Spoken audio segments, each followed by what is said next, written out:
At the beginning of this year, I made a video talking about the death of the king, looking at the state of the game and how everything was poised that Shadowbringers, the latest Final Fantasy XIV expansion, would actually overtake WoW in its numbers, in its subscriber base, and in its general popularity. And I believe that's actually what happened when we looked at how well the game was received, when we looked at how many WoW refugees were coming over. Final Fantasy XIV was in its prime this summer. I also then followed it up with another video talking about Final Fantasy XIV versus WoW Classic, as WoW Classic launched and it really captured the imagination of a lot of players. There's a nostalgia factor, and there's also the factor of those who didn't play it and were interested in checking it out. And with those two videos as the context for this video, I want to give you guys an update on the state of World of Warcraft and the state of Final Fantasy XIV when it comes to the numbers themselves. Obviously, we don't have raw subscription numbers from Square Enix or Blizzard. Obviously, Blizzard's had a very weird and very unfortunate and very self-destructive year. And maybe we'll address that later in this video. I think that anytime we bring up Blizzard nowadays, conversations can easily get derailed. So I want to kind of stick to some numbers here. So how are we looking at the numbers? And one of the things we've been doing here is actually tracking statistics when it comes to earned media. We don't have all the data points. I'm still actually working on a web crawler to help basically categorize everything and catalog everything so we can get even more accurate numbers, but we do have various summaries. And I want to talk about earned media in the sense and the context of Twitch. We looked at Mixer and YouTube, by the way, and it's really interesting to see how each platform performs differently, especially with different games. Another video for another day. Maybe hit that subscribe button if you want to make sure you don't miss that video when we eventually drop it on the world here once we have enough data to compile. But I want to talk about Twitch, namely because it has a lot of big content creators, and I want to talk about how 14 has performed and why there's a discrepancy in them.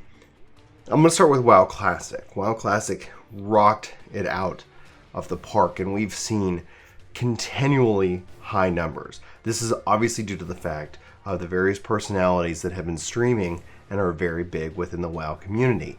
Asmongold is one of the ones that obviously takes the cake, and he brings in big numbers. And those numbers were huge for WoW Classic. The thing is, they really haven't fallen off that much, and there's a lot of reasons here for that, and I want to share those with you right now. The first real reason is WoW Classic offers something that gamers have been saying that they want. And I think essentially when you look at what J. Allen Brack said at BlizzCon this year, kind of in a joke to himself, how people like vanilla, and apparently, yeah, they really like vanilla, it's true. Now, WoW Classic isn't going to be for everybody. It doesn't serve every market. There have been plenty of players who've gone and checked it out and have left, and there's been more and more players coming back and checking it out now that it's confirmed that it's not just a flash in the pan success. WoW Classic has something very special. Now, for the players who cannot play because, you know what, their lives have changed, WoW Classic asks a lot of the player base. There's this new system, and it's called streaming, and it's called YouTube, and it's called Twitch. And that allows these players to live these moments with these content creators, and that is one of the reasons why we see WoW being so successful today. Now, you're saying maybe earned media and streaming really isn't as big as I'm making it out to be, and I actually agree with you. However, what it does do is it continues to put it up on the charts. It continues to then invite new players to come check it out because they want to be a part of the conversation, which only makes it grow in turn. This is one of the things we've kind of covered on the channel, is that negative media or negative critique or critique of any kind doesn't actually hurt the games that you're talking about. It's one of the reasons why we constantly encourage people when they ask us, should they make videos, we always say yes. If somebody says, hey Brian, I'm thinking about making my own controller guide, is that okay? I go, absolutely, please make that guide, make that video, make that post, because that overall benefits the community. You might not agree, you might not see it, but overall, that's ultimately how the system ends up working and why earned media is so important. And that's the reason why we can use gameplay footage like we're using right now in this video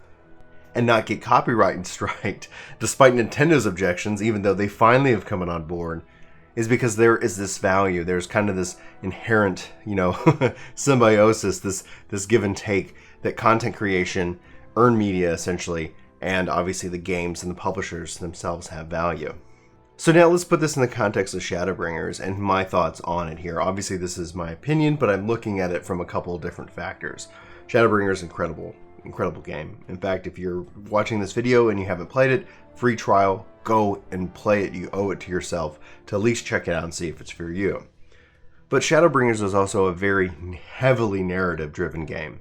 And it's in that narrative that it's almost like a single-player experience in regards that you're going to be protective of that experience. And being protective of that means that you're going to avoid streams and things of that nature. Now, we do see an uptick in June and July for Shadowbringers this year. We do see a sharp drop-off right soon after in August when we see WoW Classic coming out, and obviously in the months before. Typically averaging around 2,000 to 3,000 viewers a month. And we can see that Shadowbringers has returned to that here in September and October. Now, November has not been any different in its day-to-day, with the exception of patch 5.1.1 and everybody who's running Ultimate.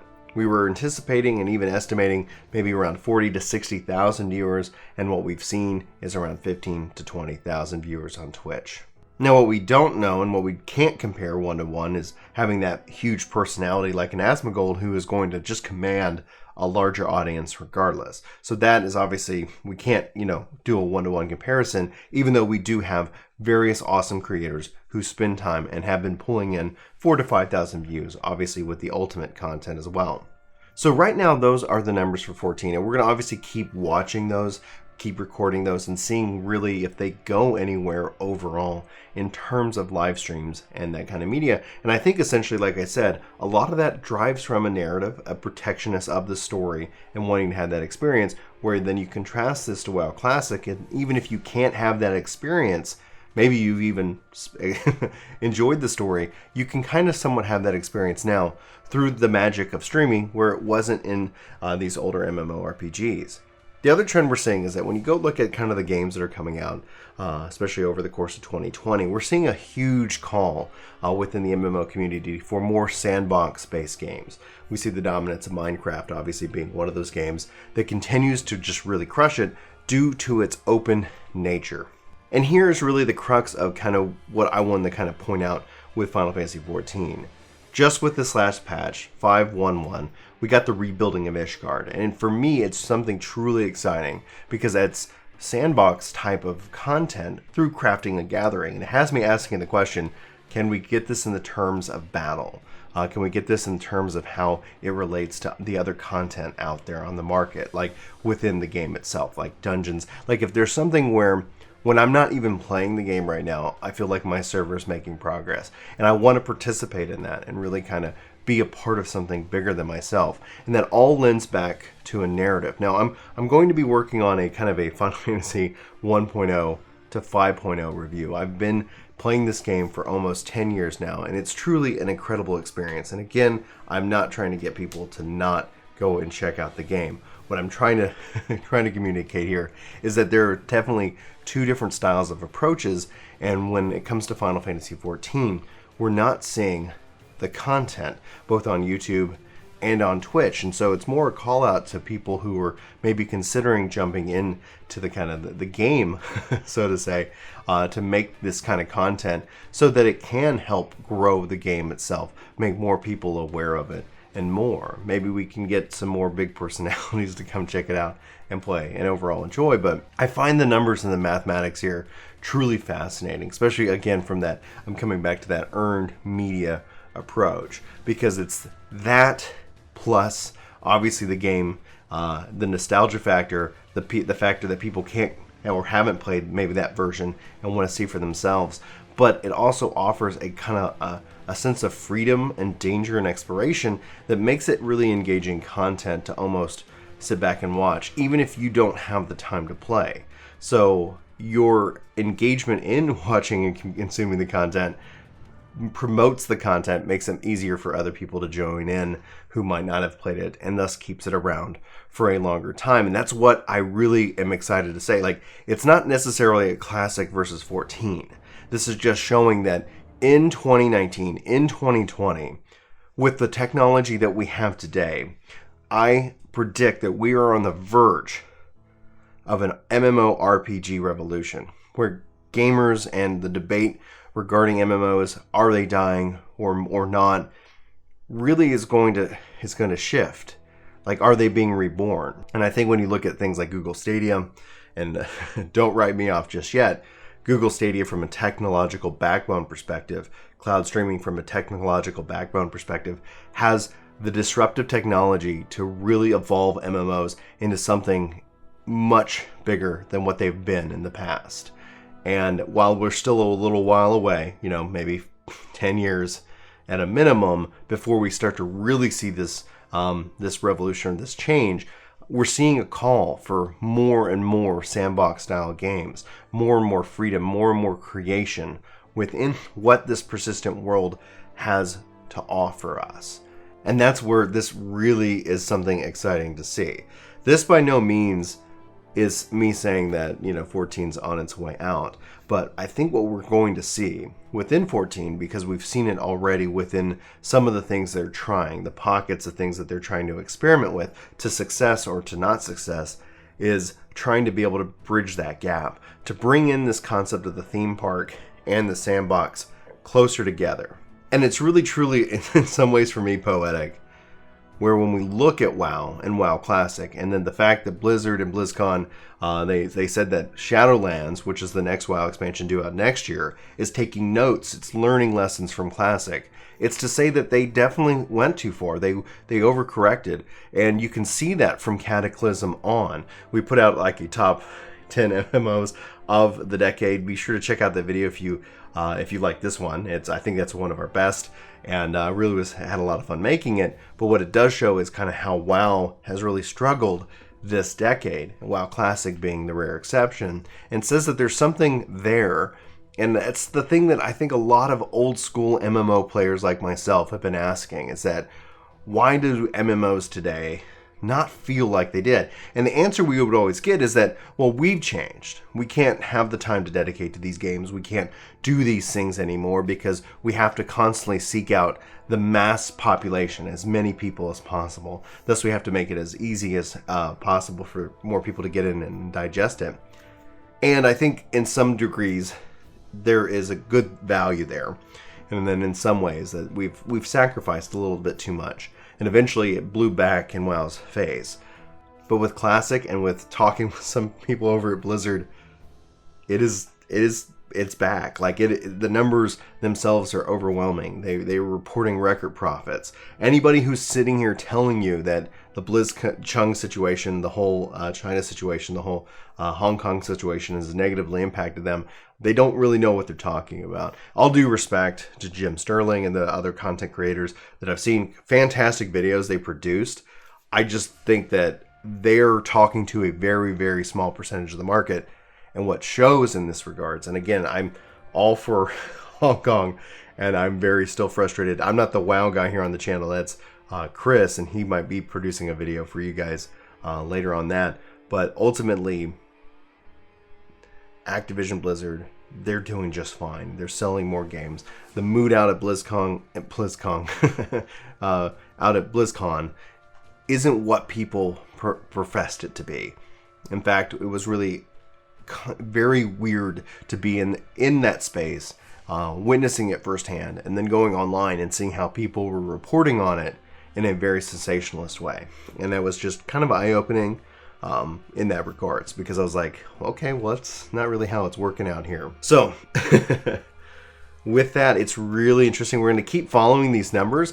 Viewer numbers as it relates to Twitch, as it relates to the social media platforms, don't obviously tell the full story. We can't have all the data elements, but it's something we're tracking. And if there's other information you want us to see us gather, please be sure to let us know.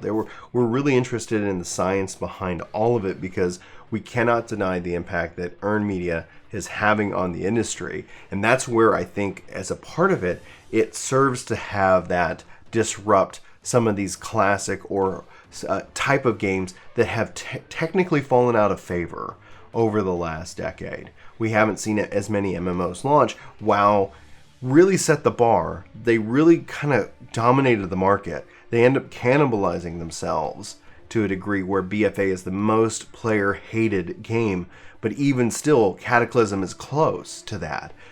Wasn't at the time, but over time, people were just like, oh my gosh, like this was kind of the beginning of the end as far as it goes. Can Shadowlands reclaim it? Now, reclaim it for retail. WoW itself has taken back the crown in terms of player numbers, in terms of viewership, in terms of earned media, and more. And despite the drama, I wish I had better news, because it tells me as a gamer, it reminds me of how small we are in comparison to the machine. And I'm sorry, hopefully that's not too depressing. I just find this stuff fascinating, and I love talking about it.